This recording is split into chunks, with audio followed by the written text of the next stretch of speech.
pale blue daytime sky, buses groaned, people rushed past with coffee cups and ambition, and one young woman stood frozen on the sidewalk, torn between her future and a frightened child clinging to her coat.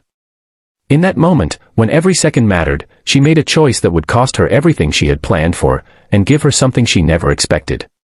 Before the story unfolds further, take a second and ask yourself this: do you believe small acts of kindness can change destinies?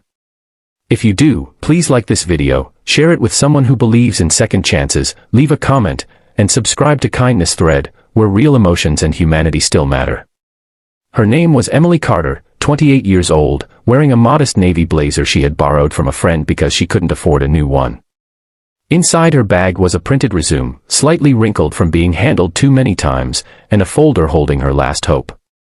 After months of rejection emails and sleepless nights, she finally had an interview with a respected design firm across town. This job wasn't just employment, it was rent, groceries, dignity, and proof that her life wasn't stuck forever. The interview was scheduled for 10 a.m., and at 9:10, she was already nervous, rehearsing answers in her head while walking briskly through a busy shopping street glowing in soft daylight. That was when she noticed the girl. The child stood near a bus stop, no older than 7, with light brown hair tied neatly back and eyes far too wide for someone her age. She wasn't crying loudly or making a scene.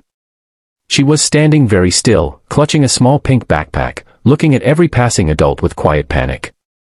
Most people hurried by without slowing down. Emily walked past too, at first. She took 5 steps, then 6, then stopped. Her chest tightened with a familiar ache. She remembered being young and scared once, standing alone after her mother never came back. That memory turned her around. Emily knelt beside the girl, her voice calm, her movements gentle. The child was lost. She didn't know where her parents were, only that she had been looking at toys in a nearby store and suddenly everything felt wrong. Emily checked her watch. Time was slipping fast, but leaving wasn't an option anymore.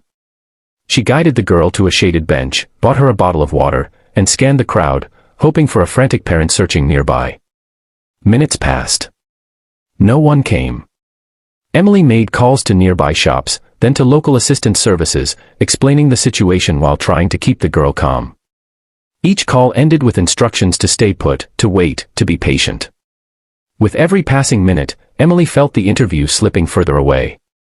Her phone buzzed with a reminder notification she had set days ago: interview, your chance. She stared at the screen, swallowed hard, and turned it face down. The city kept moving. Suits brushed past. Laughter echoed from cafes. Somewhere, her opportunity was waiting, and she wasn't there. After nearly 40 minutes, a black luxury car pulled up nearby, stopping abruptly. A man stepped out, tall, well-dressed, his face pale with fear. His eyes scanned the street desperately until they landed on the bench. When he saw the girl, relief washed over him so visibly it was almost painful to witness. He rushed forward, pulling her into his arms. Only then did Emily stand back, suddenly aware of how late it was. The man thanked her repeatedly, his words spilling out in gratitude, but Emily barely heard them. She smiled softly, assured him the girl was safe, and checked her watch again. 9:58 a.m. Even if she ran, she wouldn't make it. She nodded politely, gathered her bag, and walked away before regret could stop her. The interview was marked as missed. No reschedule. No explanation requested. By the afternoon, reality settled in. Emily sat in her small apartment, sunlight streaming through thin curtains, staring at the wall where her dreams felt freshly erased. She cried quietly, not out of anger, but exhaustion. She wondered if kindness was a luxury she could no longer afford. Days passed. Then a week. On a bright morning, a knock came at her door. Standing outside was a sharply dressed assistant holding an envelope. Inside was a letter requesting her presence at an office tower downtown, signed by a name she didn't recognize.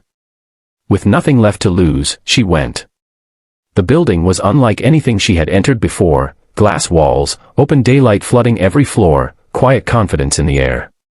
She was escorted into a spacious office where the men from the street stood by the window. Only now did she realize who he was.